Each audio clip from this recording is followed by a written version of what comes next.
Jabolka gospoda Peabodyja. V mestu Happyville, ki ni bilo prav veliko mesto, je gospod Peabody hvalil svoje bejzbolsko moštvo, kako dobro, da je igralo v mali ligi. Niso sicer zmagali, ampak v bistvu je bilo to čisto vseeno, glavno, da so se ob igri pošteno zabavali. Gospod Peabody je učil zgodovino na tamkajšnji osnovni šoli, poleti pa je vsako soboto organiziral bejzbolske tekme z drugimi šolami. Billy Little, ki ni bil prav velik fant, je bil eden od učencev gospoda Peabodyja. Zaljubljen je bil v bejzbol in gospod Peabody mu je bil za vzor. Vedno je po tekmi še malo vstal in pomagal pobirati žogice in kije. In ko sta končala, se je gospod Peabody nasmehnil in dejal: "Hvala, Billy, dobro delaš, se vidiva naslednjo soboto."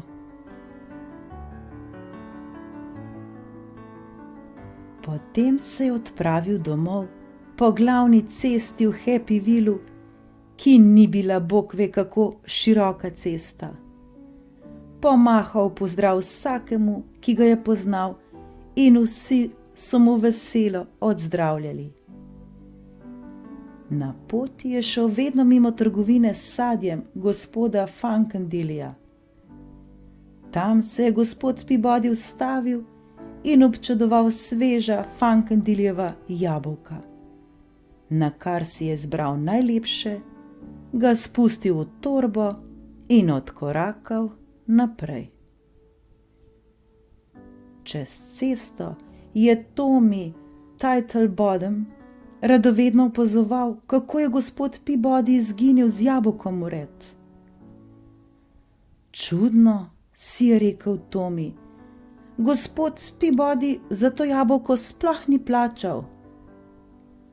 Tommy je skočil na rolko in se odrolal povedati svojim prijateljem, kaj se je zgodilo.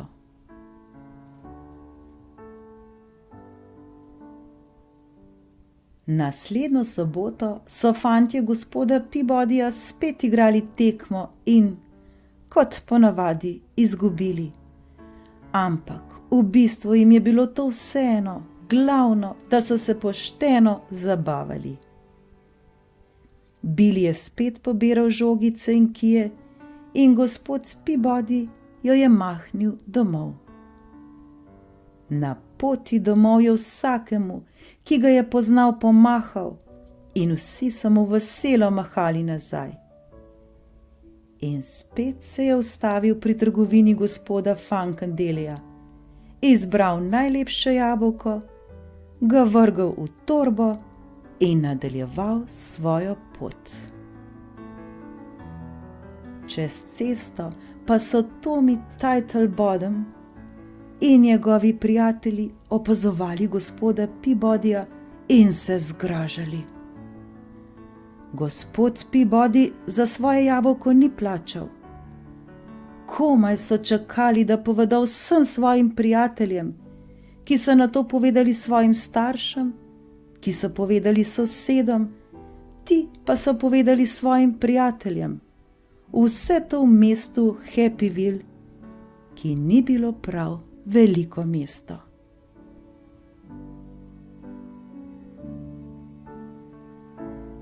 Naslednjo soboto je gospod Peabody čisto sam stal sredi bejzbolskega igrišča in se spraševal, kam so vsi šli. Potem je opazil, kako se mu žalostno približuje Billy. Hej, Billy, še dobro, da si prišel. Ampak kje so vsi ostali? Ga je vprašal gospod Peabody. Billy je molčal. Kaj pa je, Billy? Ga je spet vprašal. Billy je gledal v tla. Pravijo, da ste tat, je rekel, ne da bi dvignil glavo. Gospod Peabody se je zmedel, snel je klobuk in se popraskal po glavi. Kdo je rekel, da sem tat Billy in kaj sem ukradel? Je vprašal. Tommy Titlebottom in njegovi prijatelji pravijo, da so vas videli, kako ste gospodu Funkandelyju vzeli jabolko 2-krat in da niste nič plačali, je rekel Billy. Aha, je rekel gospod Peabody in si spet nataknil klobuk. Pridi, greva se o tem pogovoriti s Funkandelyjem, prav?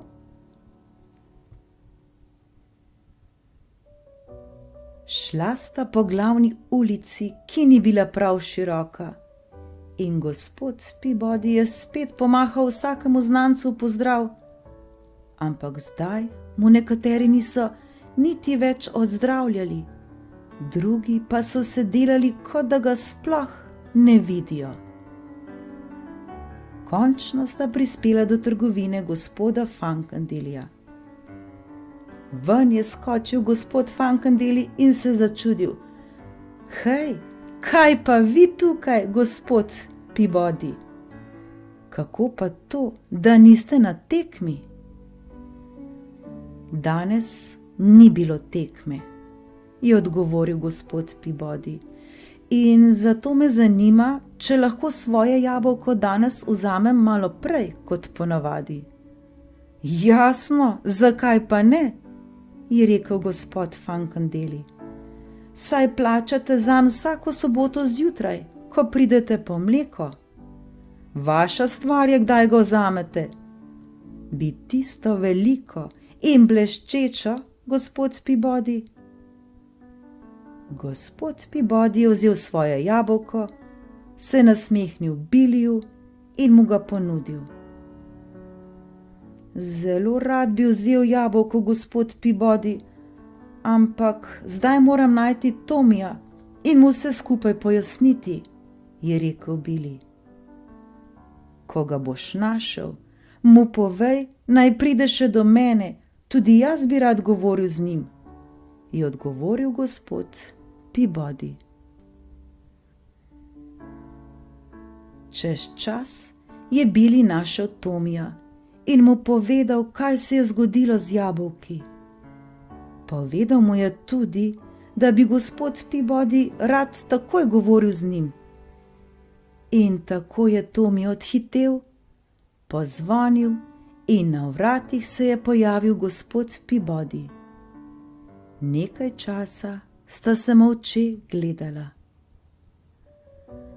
Ojoj, gospod Peabody, je rekel Tommy na pragu. Nisem vedel, tega ne bi smel govoriti naokrog, ampak res je bilo videti, kot da niste plačali. Gospod Peabody je malo dvignil obrvi, potem pa je začutil, kako ga je po licih oplazila topla sapica. Ni važno, kako je bilo videti, važna je resnica. Tommy je pogledal v tla. Tako mi je žal, kako naj se zdaj odkupim? Gospod Peabody je globoko zajel sapo, se zazrl v oblaček sredi neba in dejal: Takole, Tommy, pridi čez 1 uro na bejzbolsko igrišče in s sabo prinesi blazino, polnjeno s perjem. V redu, je rekel Tommy in stekel domov po blazino. Čez 1 uro sta se srečala na igrišču. Živjo, Tommy, je rekel gospod Peabody. Pojdi za mano in prinesi blazino. Tommy je sledil gospodu Peabodyju na vrh stopnic in se spraševal, kaj naj vse to skupaj pomeni. Veter je danes, ne? Je pripomnil gospod Peabody, ko sta prišla na vrh. Tomi je prikimal. Tule imaš škarje. Zdaj pa prereži blazino na pol in stresi ven vse perje. Tomi je bil videti zmeden, ampak je ubogal. Zdelo se mu je, da to konec koncev ni pretirano visoka cena, da se odkupi gospodu Peabodyju. Veter pa je tisoče peresc raznesel na vse strani neba. Tomiju je vidno odleglo, pa je rekel: To je vse, kar moram narediti, da mi boste oprostili. Še nekaj je rekel gospod Peabody. Zdaj moraš vsa peresca spet poiskati. Tom je debelo pogledal.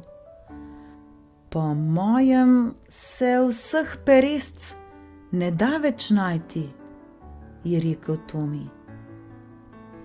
In prav tako nemogoče je popraviti škodo, ki si mi jo naredil, ko si naokoli razlagal, da sem tat, je rekel gospod Peabody.